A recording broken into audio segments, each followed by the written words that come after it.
Salam alaikum, bonjour mes chers élèves. Ça va, vous allez bien? Donc j'espère que vous allez tous bien, Inch'Allah.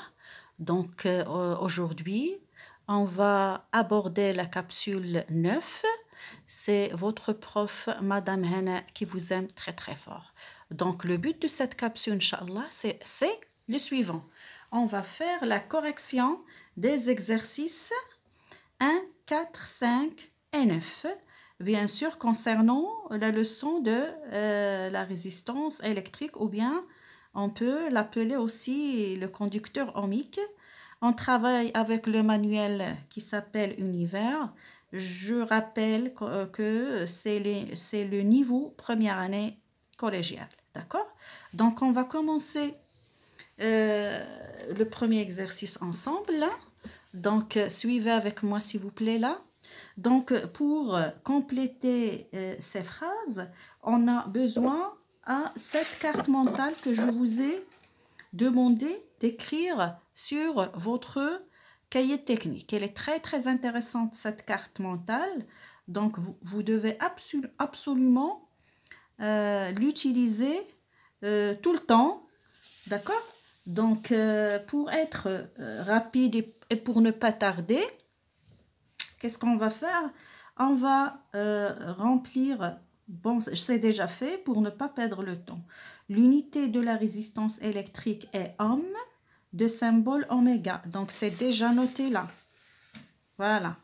Elle est là, puis elle est là, cette réponse. D'accord?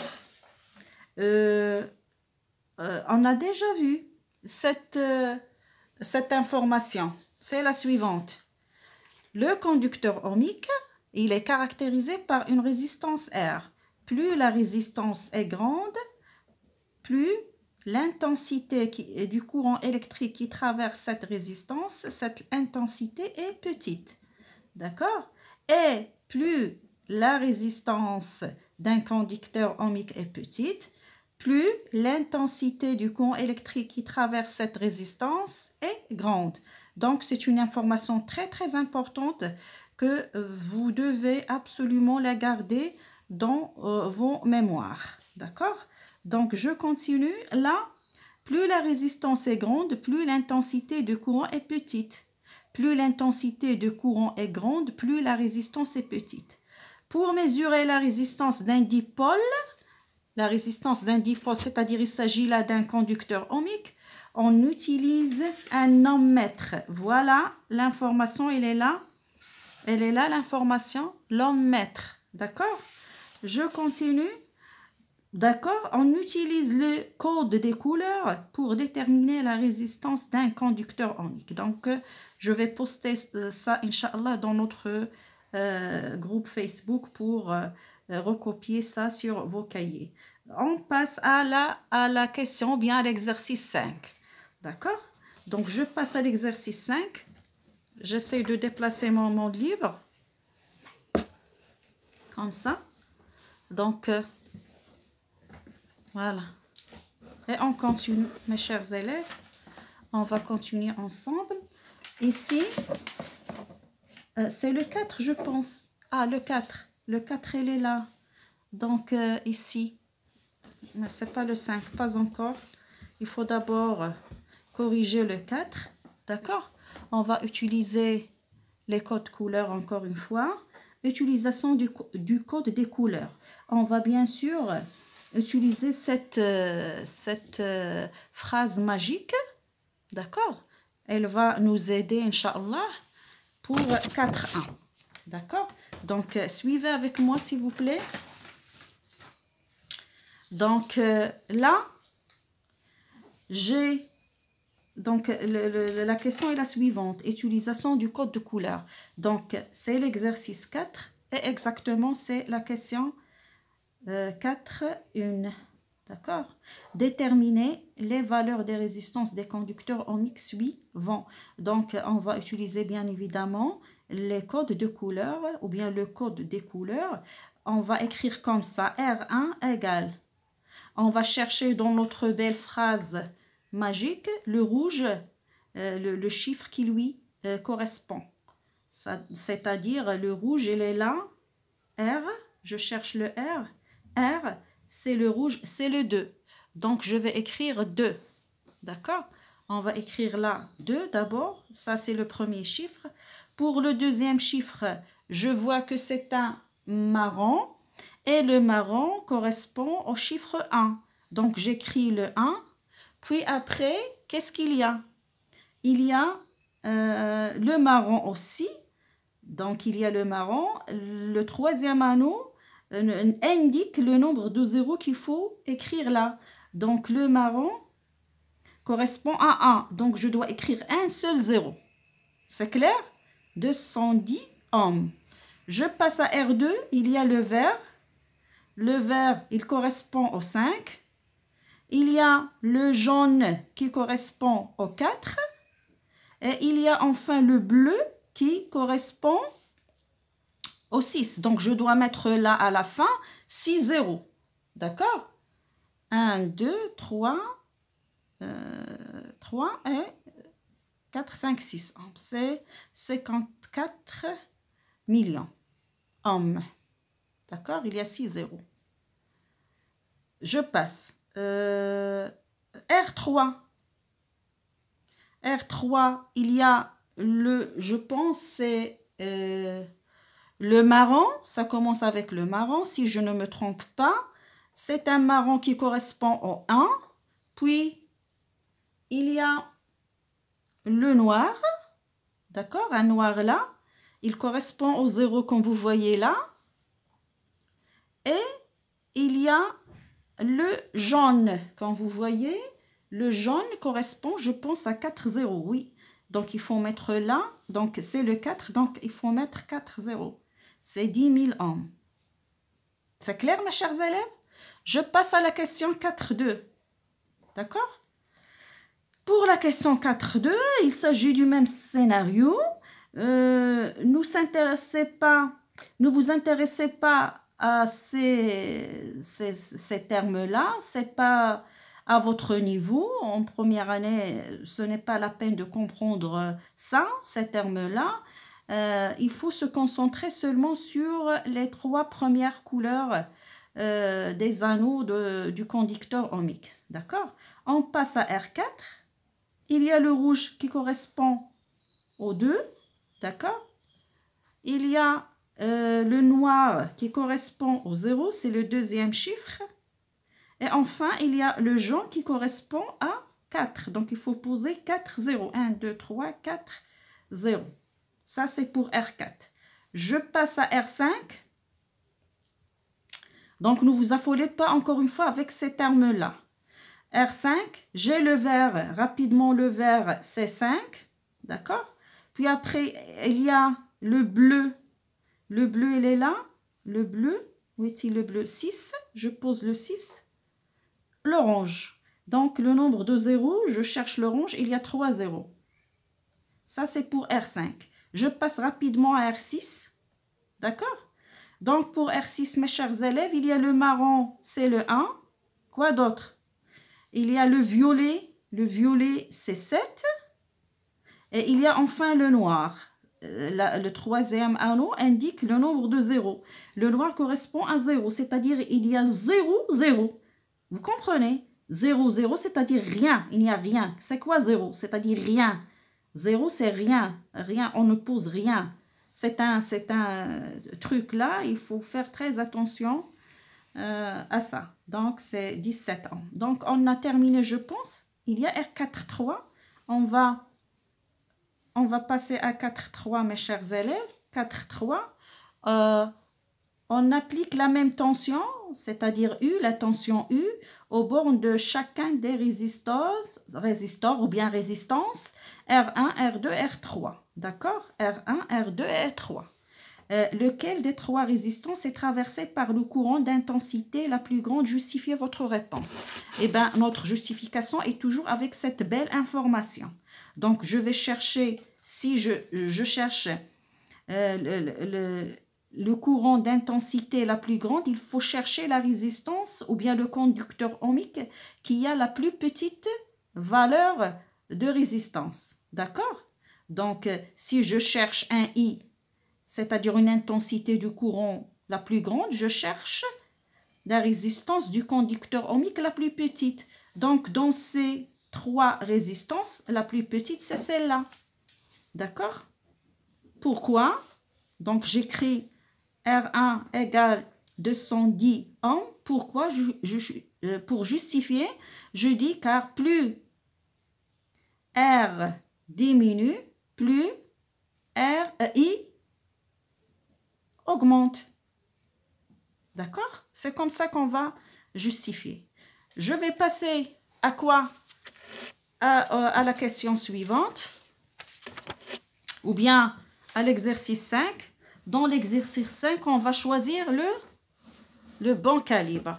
Donc là, pour ne pas perdre le temps, j'ai déjà calculé à l'aide du code des couleurs la résistance ou bien la valeur de chaque conducteur ohmique, la valeur de la résistance ou bien tout simplement la résistance de chaque conducteur ohmique. D'accord?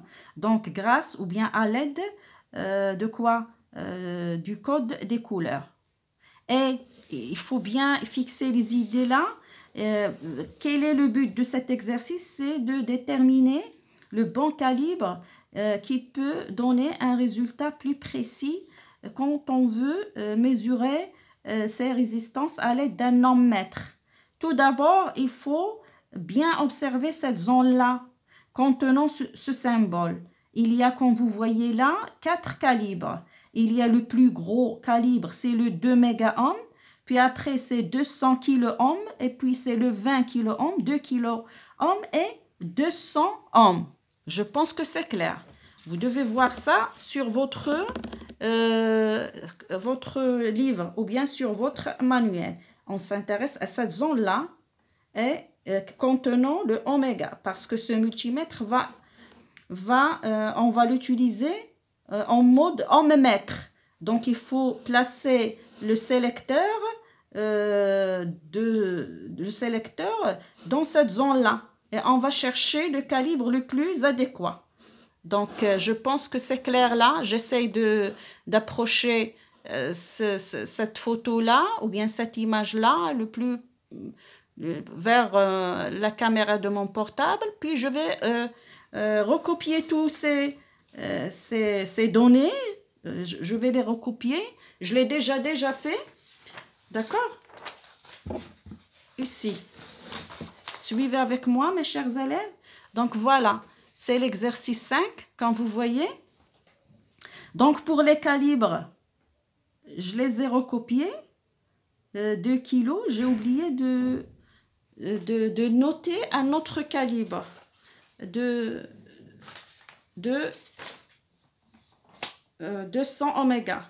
Il reste un autre parce qu'il y a 5 calibres. 200 oméga, c'est toujours 200 oméga. Donc, je vais contrôler rapidement le nombre de calibres.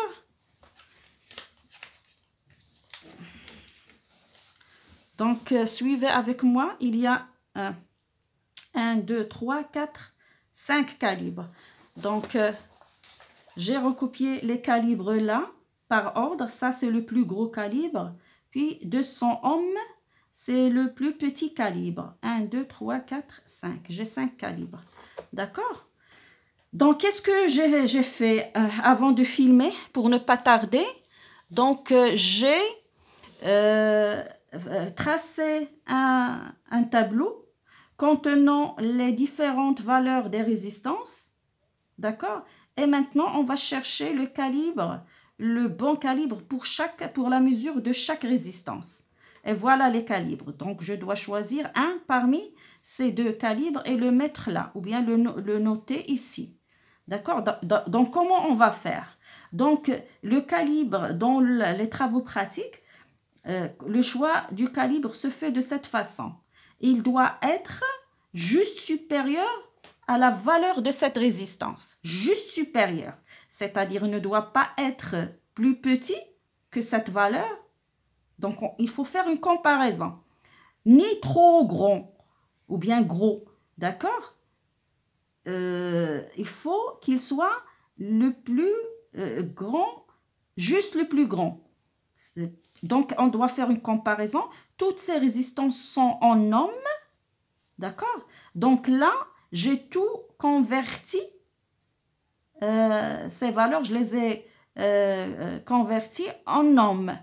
Donc 2 méga-ohms, comme vous voyez là, c'est 2 multiplié par 10 à la puissance 6. Donc pour convertir du méga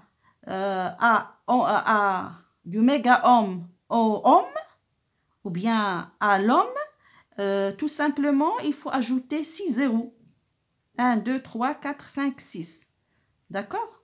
200 kilos, il faut ajouter 3 zéros. On multiplie par 10 à la puissance 3. La même chose, j'ai converti ça à l'ohm. D'accord? 2 kilos, la même chose. Donc, je dois comparer avec ces valeurs-là du calibre. Donc, je vais prendre cette résistance de 1600 ohms. Là, pour ne pas... pour me concentrer, c'est déjà en ohms, pour ne pas confondre les valeurs entre elles. D'accord? Donc là, c'est 1600 ohms et ça, c'est 200. Il est petit, il ne peut pas, ce calibre ne peut pas mesurer cette valeur-là. D'accord? 2000, oui, 2000, elle est juste supérieure à 1600. Donc, ce calibre est quoi? Elle est convenable. Donc, à quoi est égal ce calibre? C'est 2 kg. Donc, j'écris là 2 kOhm pour 10 ohms. Donc, si je prends ce calibre 200, elle est supérieure à 10 ohms. Donc, 200 ohms, c'est le plus adéquat parmi ces calibres, ces valeurs du calibre. 7600. 200, il est petite. 2000 aussi. 2000 par rapport à 7600. 2000 ne peut pas mesurer cette valeur. Vous êtes d'accord? Ça, c'est sûr. 20 000, oui. 20 000 par rapport à 7600, oui. Oui. Et c'est un calibre qui est... si je prends ce calibre, il est trop grand. D'accord? Donc, ce calibre correspond à 20 kOhm. Je passe à 45 000. D'accord? 200 non. 2000 aussi non. 20 000 par rapport à 45 000. Elle est toujours petit, ce calibre-là. D'accord? Donc, voilà le calibre le plus adéquat. C'est celui de 200 000. D'accord? Parce que 200 000 est supérieur à 45 000. Donc, ce calibre-là correspond à 200 kOhm. Je vais chercher le calibre adéquat pour la résistance R5. J'ai là 210 000. 210 000. 200, c'est petite comme valeur. 2000 aussi. 20 000 aussi. 200 000 aussi. Parce que là, c'est 210 000. Donc, le meilleur calibre, c'est 2 méga-ohms, celui-là. Et bien sûr, pour 16 ohms, c'est une valeur très, très petite. C'est avec ce calibre de 200 ohms que je dois mesurer cette résistance. Je pense que c'est très clair pour cette question. On va passer à l'exercice, je pense. Je vais voir quel exercice. Donc, on a bien choisi les calibres. 5. Voilà. On a terminé avec le 5. Il faut passer à la question 9. D'accord? Voilà, le 9. J'ai là, comme vous voyez, qu'est-ce que j'ai? J'ai 3 schémas. J'ai là le schéma A, le schéma B contenant des résistances R1 et R2, comme vous voyez. Il y a une donnée là très, très intéressante. Quelle donnée? La résistance R2 est supérieure à R1. C'est une donnée très intéressante, d'accord? Le schéma A contient la résistance R1 ampère-mètre et une lampe. R2 ampère-mètre, une lampe, bien sûr, il y a un générateur du courant, il est toujours indispensable. Et dans le circuit C, il n'y a que la lampe avec l'ampère-mètre et quoi d'autre? Et le générateur. Là, il y a une résistance ampère-mètre et une lampe. Comment l'intensité de courant varie-t-elle quand la résistance augmente? Donc, on commence à écrire ou bien à répondre 9,1. Comment varie l'intensité? Plus R augmente, plus I diminue. D'accord? On va écrire augmente, comme ça. Plus I diminue. D'accord? Ça, c'est pour le 9,1. Je passe à 9,2. La place des composants d'un circuit série a-t-elle une influence sur l'intensité de courant? Non. Qu'est-ce qu'ils veulent dire là? Je vais vous expliquer. Si par exemple, j'ai un générateur, une lampe L1, un moteur, ils sont tous en série, et une résistance par exemple. D'accord? Si je change la place de ces éléments, par exemple comme ça, je mets le moteur ici, et la résistance là par exemple, et la lampe là. Est-ce que le courant qui circule dans le circuit I, le courant I qui circule, est-ce qu'il va être influencé? Pas du tout. Non, pas du tout. Il n'y a aucune influence. Gardez bien cette information dans vos têtes, s'il vous plaît. Je continue. Donc, 9,2, on va écrire non, pas d'influence, non. Pour être rapide, 9,3, dans quel circuit l'éclat de la lampe est-il le plus fort? Justifiez votre réponse. Eh bien, on a déjà vu que seul le circuit C qui ne contient aucune résistance. S'il y a une résistance, l'intensité du courant va diminuer. Donc là, la lampe, elle est toute seule avec le générateur. D'accord? Il n'y a pas de résistance. L'ampèremètre va mesurer l'intensité qui circule dans cette lampe ou bien dans ce circuit. Donc, c'est le circuit C. Il va avoir quoi? Une intensité du courant la plus grande. Dans quel circuit l'éclat est-il le plus fort? Dans le circuit C. Pourquoi? Parce que ne comporte aucune résistance. Je vais noter ça, Inch'Allah, dans une feuille pour la poster. Donc, je passe à 9,4. C'est simple, 9,4. La mesure de l'intensité du courant a donné les trois valeurs suivantes. Donc, ces ampèremètres, ils ont donné trois valeurs. D'accord? Là, il y a une erreur de frappe. Il faut faire le I3 là. Ils ont écrit I2. Donc, I1, 30 mA, 50 mA et 100 mA pour I2 et I3. Donc, on va attribuer à chaque circuit l'intensité. C'est-à-dire, dans ce circuit, quelle est la valeur de l'intensité qui est mesurée par l'ampèremètre, etc. Donc, comme on a vu le circuit suivant C, et la lampe, elle brille plus fort que les autres lampes dans les autres circuits, parce que l'intensité là est grande, parce qu'il n'y a pas de résistance. Donc, je vais prendre la plus grande valeur.